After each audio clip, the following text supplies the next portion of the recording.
ونشهد أن لا إله إلا الله وحده لا شريك له ونشهد أن محمدا عبده ورسوله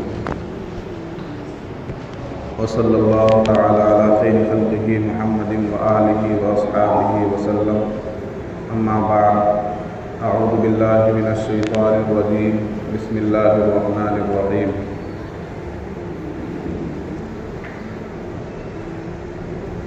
يا أيها الذين آمنوا اتقوا الله ولتنظر نفس ما قدمت لغد واتقوا الله إن الله خبير بما تعملون. محترم حاضرین، معزز مصلیان کرام اور قابل قدر دینی بھائیوں، اللہ تبارک و تعالی نے ہم پر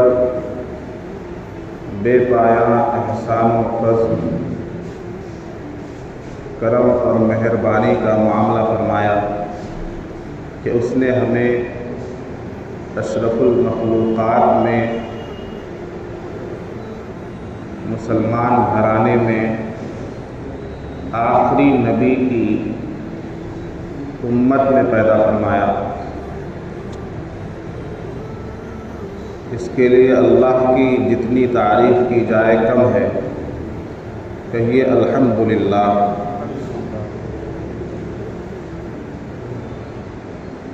اللہ کی تعریف کے بعد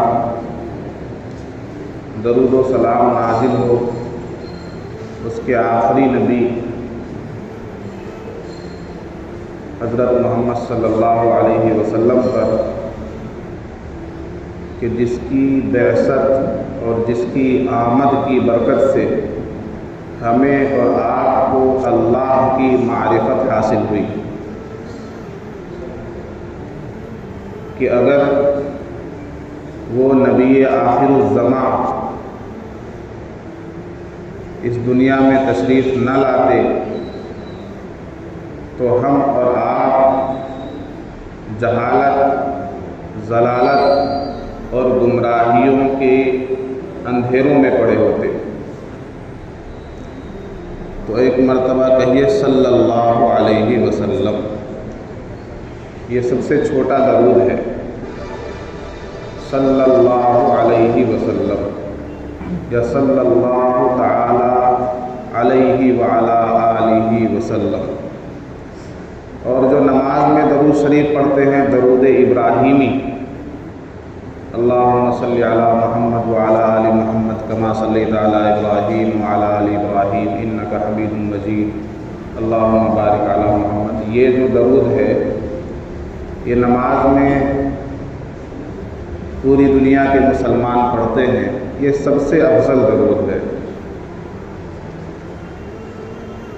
تو جب کبھی نبی کا ذکر آئے، نبی کا نام آئے، نبی کی یاد آئے، نبی کے احسان کو ہم یاد کر رہے ہوں، ہمیں اس بات پر خوشی ہو رہی ہو کہ ہم مسلمان ہیں، ہمیں اس بات پر خوشی ہو رہی ہو کہ ہم آخری امت میں ہیں، فوراً درود پڑھ دینا چاہیے۔ کیوں؟ اللہ تعالیٰ فرماتا ہے کہ جو میرے حبیب پر ایک مرتبہ درود پڑھتا ہے میں اس پر 10 رحمتیں نازل کرتا ہوں۔ کتنی رحمتیں؟ 10 رحمتیں نازل کرتا ہوں۔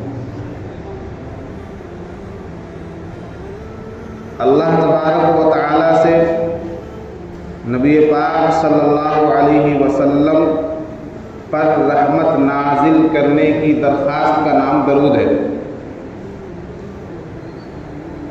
اور اللہ تعالی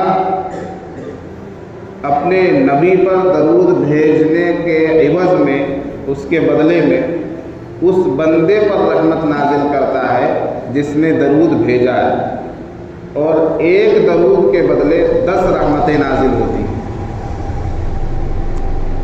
اور جمعے کے دن کے تعلق سے آیا کہ جمعے کے دن کثرت سے درود پڑھنا چاہیے، اس لیے کہ جمعے کا دن سید الایام ہے، تمام دنوں کا سردار ہے۔ اس جمعے کی دن کی فضیلت احادیث میں مروی ہیں، اور اس دن کے بارے میں اللہ کے رسول صلی اللہ علیہ وسلم نے یہ فرمایا کہ یہ ہفتے کی عید ہے۔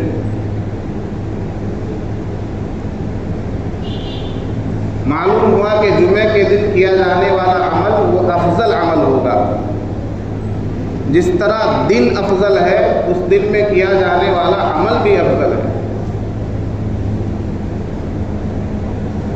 بعض اولیاء کا معمول رہا کہ وہ جمعے کے روز کثرت سے تو درود پڑھتے ہی تھے، لیکن عصر تا مغرب صرف درود پڑھنے میں گزرتا تھا، عصر سے مغرب کا جو وقت ہے۔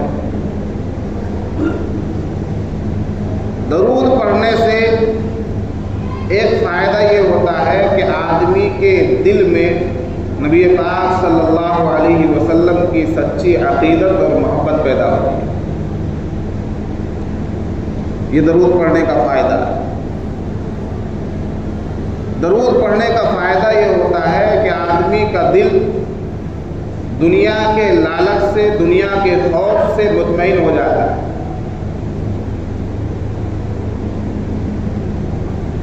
درود پڑھنے کا فائدہ یہ ہوتا ہے کہ آدمی کے دل کی صفائی ہوتی ہے، اور اللہ تبارک و تعالی کی عبادت میں اور سنتوں پر عمل کرنے میں اس کا جی لگتا ہے۔ جس کو اپنے آپ سے یہ شکایت ہو کہ میں صرف فرضوں کی تو پابندی کرتا ہوں، فرائض کی پابندی میں تو کوتاہی نہیں ہوتی، لیکن میری طبیعت چاہتی ہے کہ میں سنت پر بھی عمل کروں، لیکن سنتوں پر عمل نہیں ہو پاتا، چاہ کر بھی میں سنتوں پر عمل نہیں کر پاتا، سنتوں سے دوری بنی ہوئی ہے، اس کو چاہیے کہ کثرت سے درود پڑھے، انشاءاللہ سنتوں پر عمل کرنا بہت آسان ہو جائے۔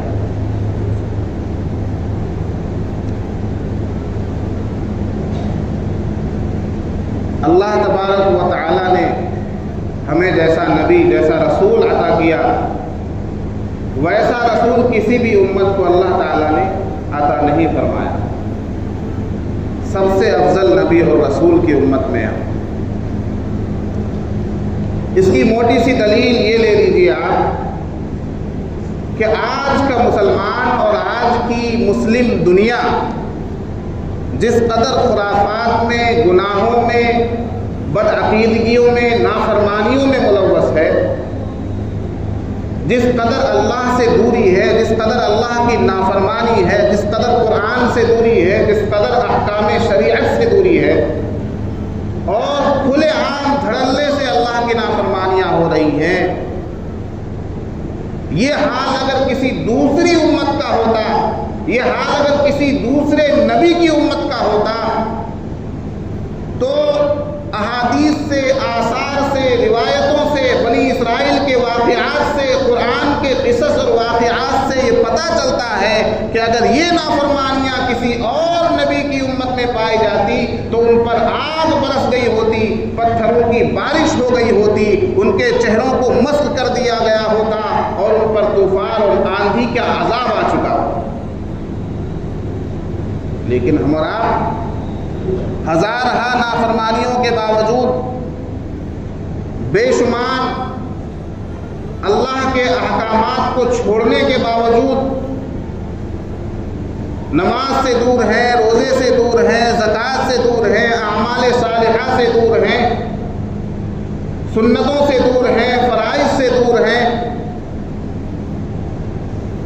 حتیٰ کہ اخلاقیات سے دور ہیں، معاملات سے دور ہیں، معاشرت سے دور ہیں، شریعت سے دور ہیں، اس کے باوجود اللہ تعالی ہمیں کھلا رہا ہے، پلا رہا ہے، جلا رہا ہے۔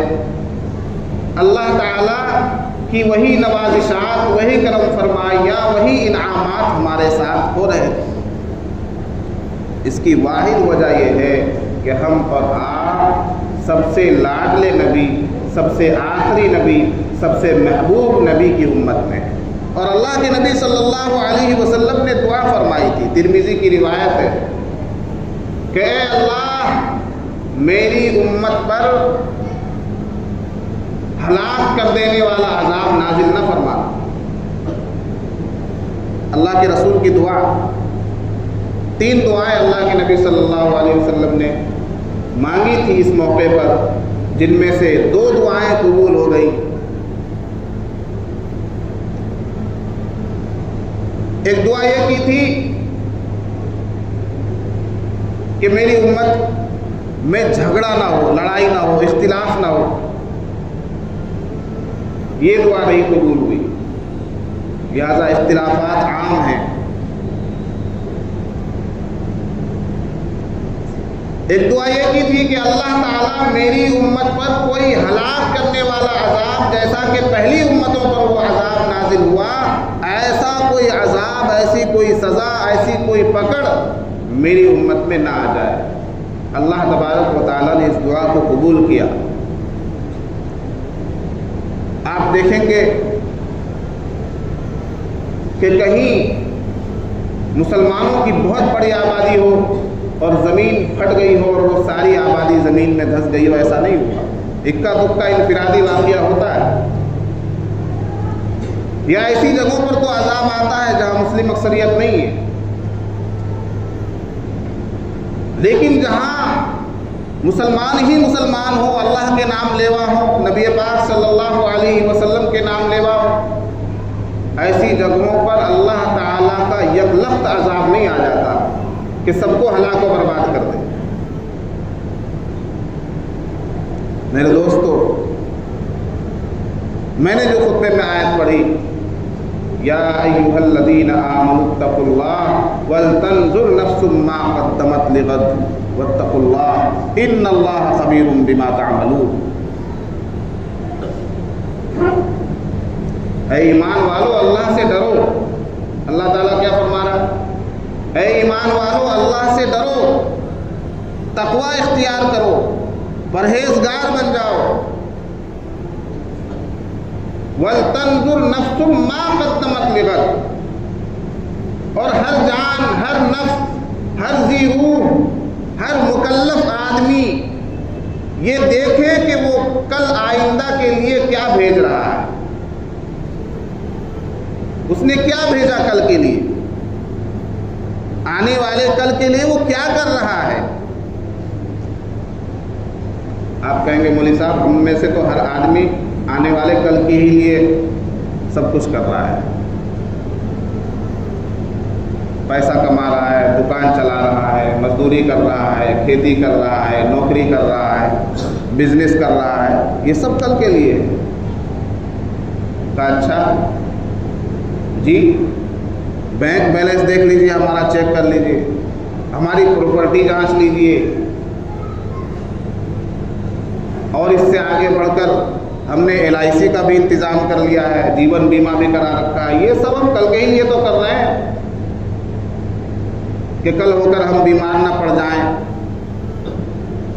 کل ہو کر ہماری حالت نہ خراب ہو جائے، کل ہو کر ہمارا دیوالیہ نہ نکل جائے، کل ہو کر ہمارا کاروبار نہ ٹھپ ہو جائے، کل ہو کر ہماری اولاد کسی پریشانی میں نہ مبتلا ہو جائے۔ تو ہم نے پورا انتظام کر رکھا ہے کل کے لیے۔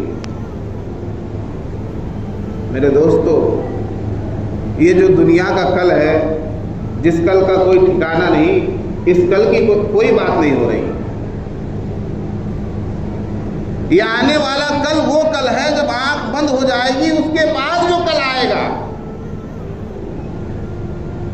جب آدمی مر جائے گا، انتقال ہو جائے گا، قبر میں چلا جائے گا، اس کے بعد جو کل آئے گا، اس کل کی بات ہو رہی ہے۔ اب دیکھیے، ایک آدمی اس دنیا کے کل کے لیے کتنا متفکر ہے، کتنا اس کو چنتا ہے اور کتنی اس کو فکر ہے کہ وہ صبح سے شام تک اور شام سے صبح تک اس کی ساری تگودو، اس کی ساری کوششیں، اس کی ساری محنتیں اور اس کی ساری مصروفیت اور مشغولیت اسی دنیا کے کل کے لیے اور اسی دنیا کے کل کو اچھا بنانے کے لیے وہ لگا ہوا ہے، صبح سے شام تک۔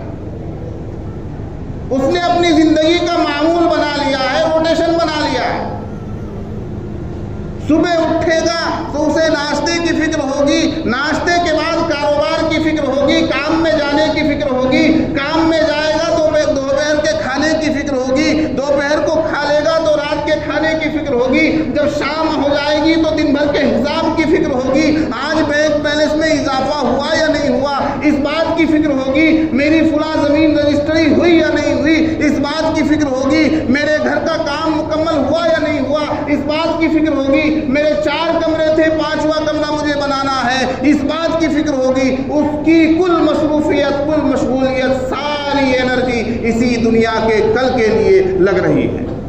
لگ رہی ہے یا نہیں لگ رہی؟ ہر آدمی اپنی زندگی کا محاسبہ کرے۔ سائنس اور ٹیکنالوجی نے ہمیں اتنا مصروف کر دیا ہے، ہمارے دماغ کو اتنا کیپچر کر لیا ہے اور ہماری سوچ کو اتنا اپاہج کر دیا ہے کہ ہم اپنی زندگی کے بارے میں ٹائم نکال کر 5 منٹ 10 منٹ سوچنے کے لیے تیار نہیں ہیں کہ بھائی ہماری یہ جو زندگی گزر رہی ہے، اٹھنا، سونا، کھانا، پینا، بچے پیدا کرنا، بس یہی ہماری زندگی ہے۔ کبھی سوچیے اپنی زندگی کے بارے میں۔ ایک جانور جو جنگل میں زندگی بسر کرتا ہے، اس کے بھی یہی 3 کام ہیں، وہ بھی سوتا ہے، وہ بھی اٹھتا ہے، وہ بھی زندگی گزارتا ہے، وہ بھی کھاتا اور پیتا ہے، وہ بھی بچے پیدا کرتا ہے۔ میرے دوستو، اگر اسی طرح ہماری زندگی گزر رہی ہے تو ہم نے اپنی زندگی کو سمجھا نہیں، ہم نے اپنی زندگی کے مقصد کو نہیں پہچانا، اشرف المخلوقات ہونے کی وقات کو اور اشرف المخلوقات ہونے کی حیثیت کو نہیں پہچانا۔ کیا مطلب ہے؟ اللہ تعالیٰ نے ہمیں شعور دیا، ہمیں عقل دی، ہمیں مکلف بنایا، ہمیں تمام مخلوقات سے ممتاز بنایا اور تمام مخلوقات پر ہمارا کنٹرول دیا اللہ تعالیٰ نے۔ کچھ تو وجہ ہوگی۔ اللہ تعالیٰ نے ہمیں دنیا میں بھیجا ہے، کسی مقصد کے تحت بھیجا ہے۔ یہ دنیا ہمارے رہنے کی جگہ نہیں ہے، یہ ختم ہونے کی جگہ ہے۔ رہنے کی جگہ جنت ہے جہاں سے ہم بھیجے گئے۔ اس جنت میں جانے کے لیے، اس کل کے لیے کیا تیاری ہو رہی ہے؟ تمہارا بینک بیلنس، تمہاری پراپرٹی، تمہاری زمین، تمہارا مکان، تمہارا کاروبار، تمہاری تجارت، تمہاری اولاد، تمہاری انرجی، یہ سب اسی کل کے لیے ہے، اس دنیا کے کل کے لیے ہے۔ یہ دنیا کا کل کام نہیں آئے گا، آخرت کا کل کام آئے گا۔ آخرت کے کل کے لیے کیا کر رہے ہو؟ قبر میں جانے کے بعد جو کل آنے والا ہے اس کل کے لیے کیا کر رہے ہو؟ وَلْتَنْظُرْ نَفْسٌ مَا قَدَّمَتْ لِغَدٍ وَاتَّقُوا اللَّهَ إِنَّ اللَّهَ خَبِيرٌ بِمَا تَعْمَلُونَ۔ اللہ تعالیٰ بے شک یقیناً اللہ تعالیٰ جانتا ہے جو کچھ تم کرتے ہو۔ دنیا بنا کر آخرت آباد نہیں ہوگی، دنیا بنا کر آخرت آباد نہیں ہوگی۔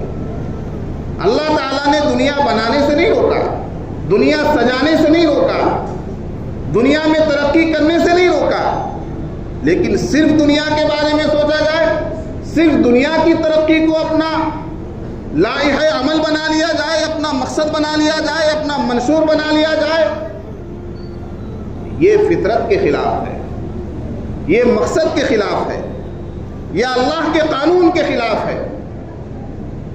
وہ کل جس کل کا کچھ پتہ نہیں، اس کے لیے ساری محنتیں ہو رہی ہیں، اور وہ کل جو کبھی ختم نہیں ہونے والا ہے، جس میں جانے کے بعد کبھی موت نہیں آنے والی، ہمیشہ کی زندگی والا کل، اس کل کی بھی کوئی فکر ہے؟ کبھی ہم دن میں 24 گھنٹے میں 5 منٹ نکال کر 10 منٹ نکال کر سوچیں، سونے سے پہلے سوچیں، اٹھنے کے بعد سوچیں کہ ہماری زندگی کس روٹیشن پر چل رہی ہے، کس لائن پر چل رہی ہے، کیا شیڈیول ہے ہماری لائف کا؟ 10 سال ہو گئے، 15 سال ہو گئے، 20 سال ہو گئے، اب تک نمازی نہیں بن سکے، اب تک روزے دار نہیں بن سکے، اب تک اللہ کے فرما بردار نہیں بن سکے، اب تک رسول اللہ کا صحیح طریقے سے نام لینا نہیں آیا، اب تک اسلام ہمارے اندر نہیں آیا۔ کب آئے گا؟ کب اس کل کی فکر ہوگی؟ اس کل کو چھوڑ کر یہ جو دنیا کا کل ہے، اس کل کو یا اس کل کو بنانے کے ساتھ ساتھ وہ جو آخرت کا کل ہے اس کو بنانے کی کب فکر ہوگی؟ سوچتے ہیں، غور کرتے ہیں، پھر ارادہ کرتے ہیں کہ کل سے نمازی بن جائیں گے، پرسوں سے روزے دار بن جائیں گے، اس سے اگلے دن حج کر لیں گے، لیکن قدم دین کی طرف نہیں بڑھتے میرے دوست۔ اللہ تعالیٰ نے فرمایا ہر آدمی غور کرے، دیکھے کہ وہ آخرت کے کل کے لیے کیا کمائی کر رہا ہے، کیا بھیج رہا ہے۔ ایک آدمی بنا تیراکی سیکھے، بنا کشتی بنائے، یہ سمجھ لے کہ میں سمندر پار کر لوں گا، غیر ممکن بات ہے۔ گھر آپ بنائیں کشن گنج میں اور سوچیں کہ دلی میں ہم رہنے لگ جائیں گے، ایسا نہیں ہو سکتا۔ کشن گنج میں گھر بنائیے گا تو کشن گنج میں ہی کام آئے گا، دلی میں آپ کا گھر آٹومیٹک نہیں بن جائے گا۔ دنیا کے لیے اگر کمائی کیجیے گا تو دنیا کے اندر تو یہ کمائی آپ کے کام آ جائے گی، لیکن آخرت میں یہ کمائی کبھی کام آنے والی نہیں ہے میرے دوست۔ اس لیے دنیا کی کمائی کے ساتھ ساتھ آخرت کی کمائی بھی کیجیے۔ روزانہ سونے سے پہلے آپ سوچئے کہ ہاں میں نے دنیا تو اتنا کما لیا، آج آخرت کی کیا کمائی ہوئی ہے میری، آج جنت کے لیے میں نے کیا کمایا ہے، آج اللہ کو خوش کرنے کے لیے میری کیا کمائی ہوئی ہے۔ اللہ تعالیٰ نے تمام مومنوں کی جانوں کو جنت کے بدلے خرید لیا ہے،